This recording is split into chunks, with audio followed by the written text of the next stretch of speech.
आप देख रहे हैं प्रवीण टीवी न्यूज।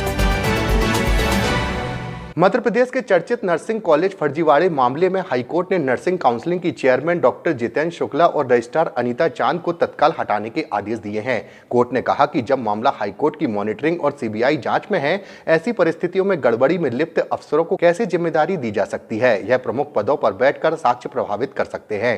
दरअसल गुरुवार को लॉ स्टूडेंट एसोसिएशन के अध्यक्ष विशाल बघेल की जनहित याचिका के साथ अन्य सभी नर्सिंग मामलों की सुनवाई हाईकोर्ट में हुई। प्रिंसिपल बेंच ने जस्टिस संजय द्विवेदी और जस्टिस अचल कुमार पालीवाल की विशेष पीठ के सामने सरकार ने अपना जवाब पेश किया। उन्होंने बताया कि रजिस्ट्रार के मामले में की गई शिकायत की जांच के लिए कमेटी बनाई गई है, लेकिन कोर्ट ने सरकार को और समय देने से इनकार कर दिया।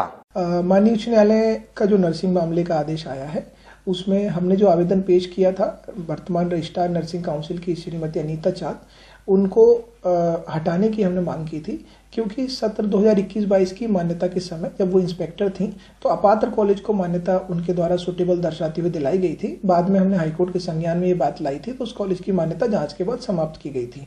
इस पूरे मामले में उनके विरुद्ध कार्रवाई करने के स्थान पर सरकार ने उन्हें रजिस्ट्रार के पद पर बैठाया था। हमने इस बात को माननीय उच्च न्यायालय में चुनौती दी थी। साथ में हमने जो वर्तमान चेयरमैन है नर्सिंग काउंसिल के, जो डॉक्टर जितेंद्र शुक्ला, उनको भी पद से हटाने की मांग की थी, क्योंकि इनके ही कार्यकाल में सारी गड़बड़ियां हुई थी और सरकार ने एक और इनके विरुद्ध नोटिस जारी किया था और वहीं दूसरे हाथ से इनको पुनः चेयरमैन के पद पर बैठाया गया था।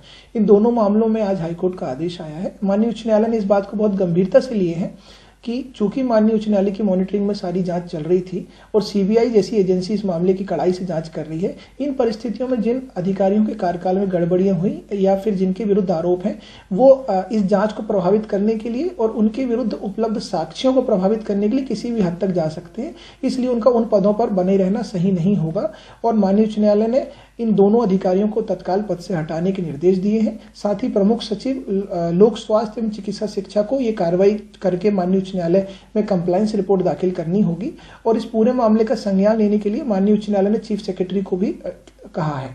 साथ ही उन्होंने ये भी कहा है कि इन पदों पर अब जिम्मेदार और बेदाग व्यक्ति की तैनाती की जाए, जिससे कि जो कार्रवाई चल रही है वो निष्पक्ष रूप से हो सके।